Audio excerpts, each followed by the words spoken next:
When people hear the word scholarship, they often imagine everything being paid for: tuition, accommodation, flights, and even a monthly allowance. But here is the truth. And not every scholarship works that way, right? So some pay for everything, others only cover a part of the cost. So which one should you apply for? We're going to break it down in 5 simple steps. Hello, my name is Chinedu, and I discuss a lot of things ranging from scholarships, careers, finance, investment, and all of that.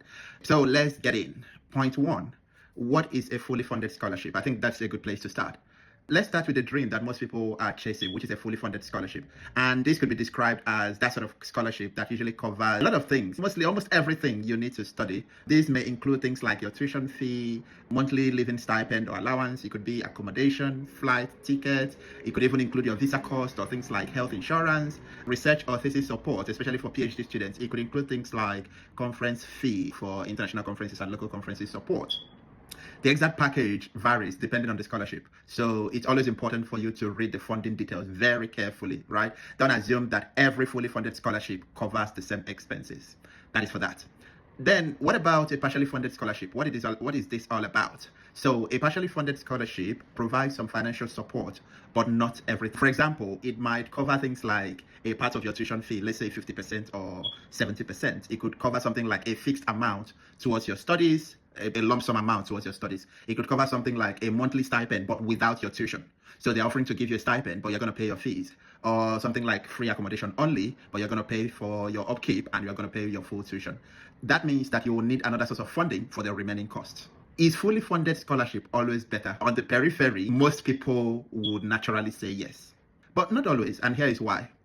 Imagine you receive a partial scholarship from a university, another grant from your government, and you have some personal savings or sponsorship from your employer.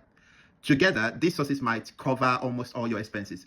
So don't reject a good opportunity simply because it isn't labeled fully funded. Sometimes combining different sources of funding is the smartest route, because that sort of combination sometimes also allows you the flexibility, for instance, to work while you are studying without all of the scholarship coming, for example, from the same institution that gave you admission.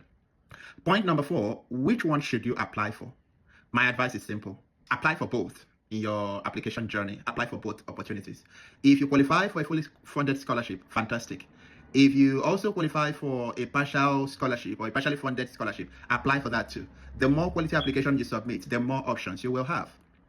And sometimes a scholarship that is advertised to be partially funded could increase along the way. Maybe the professor gets extra funding, or the university sees your exceptional qualities and they don't want to lose you, and they increase the scholarship from partial to full. And remember, one scholarship rejection doesn't define your future, just like I already told you.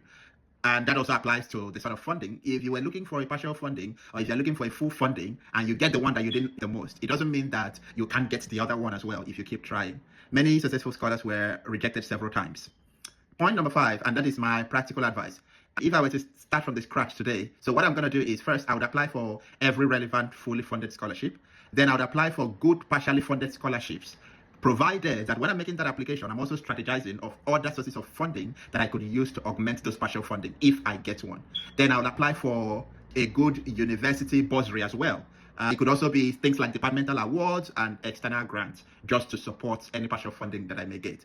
And finally, if I get more than one offers, let's say I got 2 full funded scholarship, I get 1 partial funded scholarship, I will compare all of them using the criteria that I develop for myself, your own particular circumstance, before making a decision. So let us close. What are the 5 points that we have discussed? Fully funded scholarship usually covers most or all of your study costs. Partially funded scholarship covers only a part of your expenses. A partial scholarship is still a scholarship. Don't ignore partially funded scholarships, because there could be other funding opportunities that you could use to augment that. Apply widely and compare your options before deciding. Your goal isn't just to win a scholarship, it is to find the best pathway to your education and your future. So this is where we're going to end today. So let me see in the comment section, have you been applying for scholarship? What sort of scholarships have you been applying? And you can also tell me what other videos would you like to see talking about scholarships or careers or higher education and all of that. See you in the next one.